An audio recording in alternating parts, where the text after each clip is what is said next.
Welcome back, everybody. We just completed the 3 games. This was our Ultimatum game, our Dictator game, and the Trust game. So now we're going to take those results and we're going to tie it into our conversation that we're going to apply to our previous learning. This goes back all the way to our very first video of this course, where we spoke about this Homo Economicus, rational individual who is a maximizer of utility and is self-interested at all times. Self-interested, expected utility. Because anytime I give away something, I'm taking that away from my own utility, and I don't do that as a utility maximizer. So think of this Homo economicus individual as a very selfish in order to maximize utility. We're going to compare that to our word that we call altruism. Altruism is essentially selflessness. Being of selflessness, I have altruism is the belief in a practice of selfless concern for the well-being of others. Selfless concern of the well-being of others. So if somebody says, hey, you're being very altruistic, that's a good thing in general. I would like to encourage you to be altruistic. And so I want to go back though and show you that these games are showing examples of altruism. So basically, group A is sharing, and sometimes in trust game, if they're giving money back, this is altruism. They're giving money up for the well-being of others. And so I want to ask the question, for these 3 games, what would be the fully rational amount, self-interested amount in order to maximize your utility? I want to think about it from a group A standpoint. And group A, like we did in our previous video, I want you now to assume that group B is fully rational as well. And they are fully self-serving individuals as well. So when I have this ultimatum game and we have $0 to $10 in our pockets, and in order to give to the other person, in real life, we realize anything less than $4 is on the hook for getting declined. But if we can assume that the other person is fully rational as well, what is the amount that we're going to give them? Now, if you say 0, you would be wrong because they're going to decline it. That doesn't change anything, so they decline it, you get nothing. However, as an expected utility maximizer, you are going to give the least amount. So in this case, we said nearest integer 1, 2, 3, 4, 5. So we're going to give $1 as the rational amount, the lowest amount that you can give. Now, what we assume is that we want to keep as much money as possible. So we keep $9.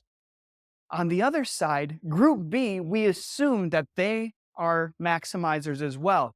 And they believe that 1 is better than 0. So if you send over anything greater than 0, they should accept that. And so anything greater than 1, though, would be considered altruistic.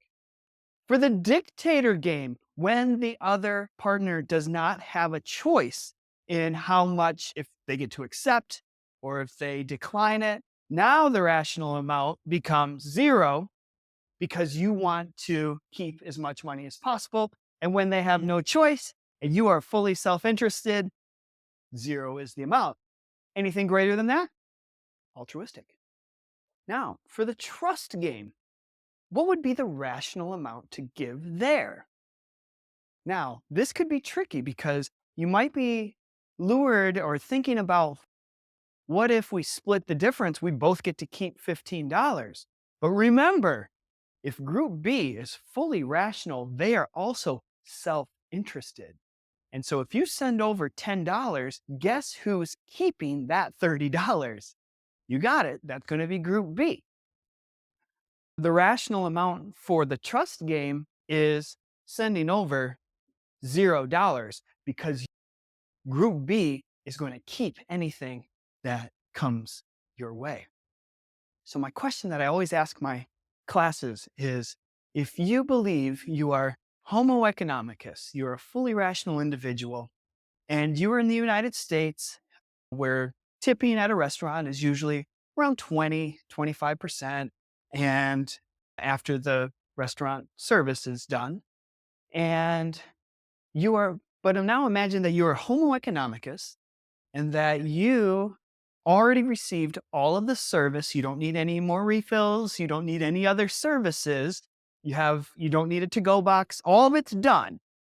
My question is, if you are a utility maximizer that is fully self-interested, how much do you tip at a restaurant when it's all said and done? So thought about this as well. And if all the service is rendered, you want to hold on to as much money as possible. It does you, an individual, no good to pay them money once the service is already completed. So anytime we tip, we are altruistic. Now, I'm not encouraging you to not give money. Those servers in the restaurant industry works very hard. And you better make sure that if you try to do this, you don't come back to that particular restaurant. I've learned this firsthand, having a really terrible experience at an airport Chili's. And I remember that being my only option. I received terrible service. And on a $28 bill, I gave a $2 tip just so he wouldn't have to. The server was so rude. And I am usually a very generous tipper. In this case, I wanted him to make sure that he knew that his service was terrible and that he should go find another job. And I realized that I will probably never come back to this Chili's. I did this, and what was really funny is about 2 years later, came back to the same airport in the international terminal and realized once again, my only decent option for food in this terminal was the Chili's restaurant. And I've convinced myself, surely this terrible server would not be there again 2 years later. As soon as I walked in, I saw him. Lo and behold, I locked eyes with him. He locked eyes with me. And I saw him immediately go to the manager and say, "Do not put this man in my section." So once again, if we're going to test this Homo economicus theory, make sure you have no chance ever coming back to that particular restaurant. So now on the next, actually, we'll just finish up here. The most selfish group of individuals when we did these sets of games they were called the Machiguana tribe. It's a Peruvian Amazon tribe, so very underdeveloped. They had the lowest amount of altruism in these three sets that has ever been recorded. And so typically we see people who are from underdeveloped countries happen to be more selfish in these. And then the most altruistic group in any of these groups are actually young children. So young children actually have a tendency, naturally inclined to be generous and altruistic in these three types of games.